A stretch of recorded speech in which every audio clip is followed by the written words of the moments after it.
Hey guys, and welcome back to my channel. Today I'm going to do my March wrap up. I've totally forgot what month we just were in. This is going to be a really straight to the point video because I read nothing in March. Remember how well I did in my February TBR? Yeah, I really slacked on my March TBR. I read a total of 3 books this month. I really wasn't in the mood to read anything. Plus, I was so behind on videos. At one point, I was like 11 videos behind. And I was like, I can't read anything else until I get caught up on these videos. I would read a book, and then I would make a review video for it. So the more books I read, the more videos I had to edit and post. So I figured that if I stopped reading books, I could get caught up on my videos. Now I'm only 1 behind. So I guess in theory that worked out. I'm not 11 videos behind anymore, but I also didn't read anything this month. So without further ado, these are the 3 books that I read in March because I was real successful, let me tell you. That March TBR where I named like 8 books.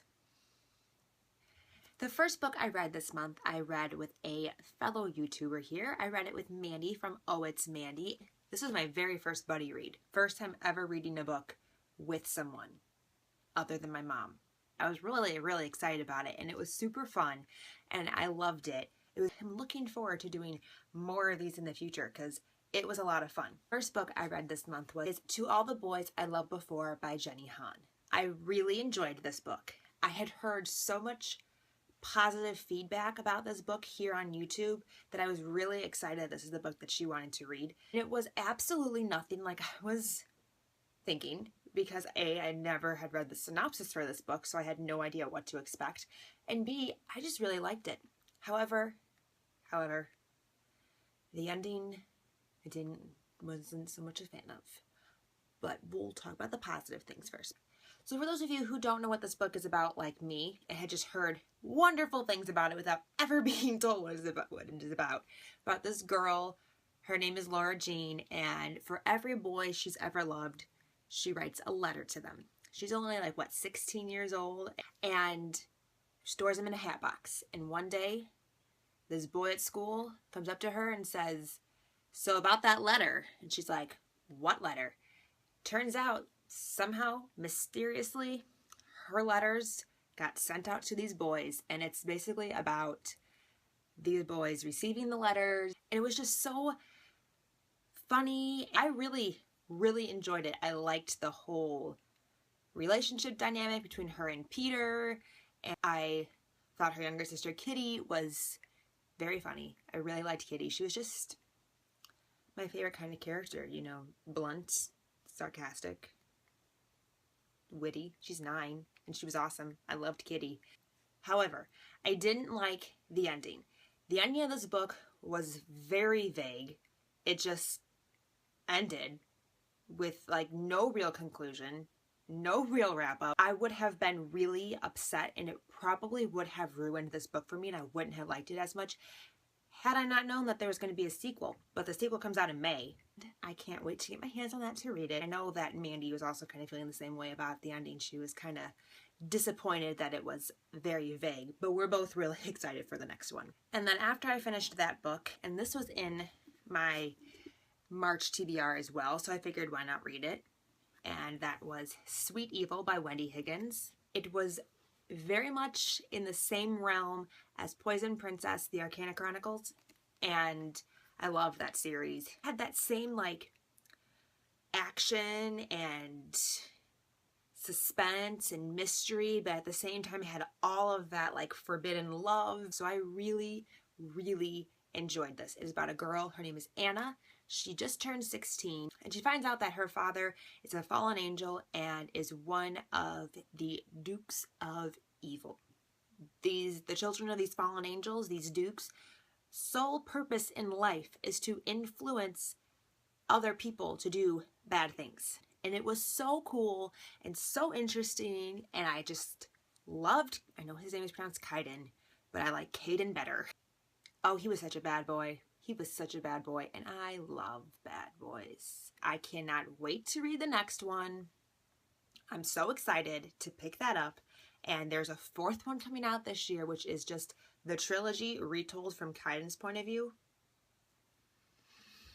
He's already one of like my favorite fictional boyfriends, and I've only read one book about him. Looking for a really well-written, well-versed, poetic storyline, probably not going to be this. But if you're looking for a book purely based on its entertainment quality, its ability to be entertaining, this is a good one. I really liked this. And the last book I read this month, I read purely because the movie comes out in 10 days. Like every single TV show episode I watch on Hulu has a trailer for this movie, and every single YouTube video I watch has a trailer for this movie, and the trailer sold me on buying the book, and I read the book, and the book looks nothing like the trailer, but I'm okay with that because it has a really hot guy in the movie who plays Luke, and Luke is like, I should just tell you what book this is first of all, and that is The Longest Ride by Nicholas Sparks. If you didn't get from my excitement 30 seconds ago, I really enjoyed this book. It was really interesting because I wasn't really sure how he was going to weave the two stories together, because this focuses on a man named Ira who got into a car accident and is basically, while he's trapped in his car, reliving his life with his late wife, Ruth. And he's retelling their story and their romance and how they fell in love, and he's just reliving it while he's waiting for someone to rescue him. Then we have Sophia and Luke. Sophia and Luke are in their early 20s. They meet at a country western bar, and it's their life, their romance, their story, just like every other Nicholas Sparks book. It's about a romance. And I was really intrigued to see how these storylines would merge, because obviously the older man Ira's story only lasts like 3 days. He retells a lot of memories and stories from his past with Ruth. Sophia and Luke's story spans 8 months. I thought it was super cool how it came together.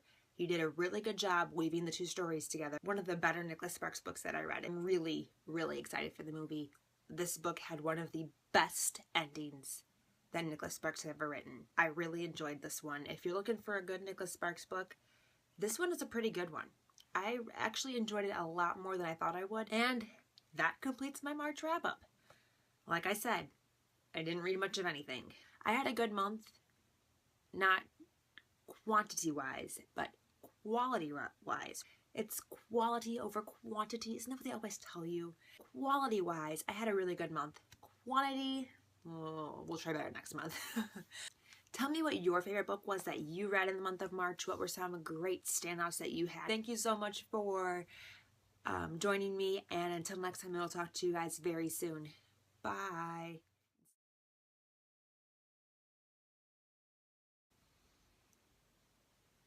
Is the sun going to come out today?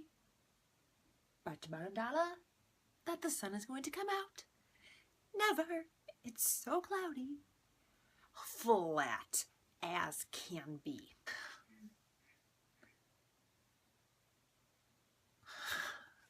My ringtone is ducks quacking, and a real duck just actually quacked, and I was really confused. Oh my god, why do you say things that just sound so stupid sometimes? Whenever I lift this, it always turns on me.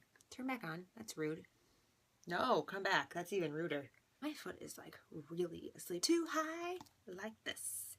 I actually don't know the words to that song. I'm just making them up. And its ability to be entertainful. Is that even a word? I really liked it. I was going on a trip, and then I was planning to bring along my Nook and read a book. That rhymed. Oh my gosh, the sun is totally coming out. The sun will come out right now. Bet your bottom dollar that the sun will come out right now. Let me light up the sky, light it up for you. I would die for you.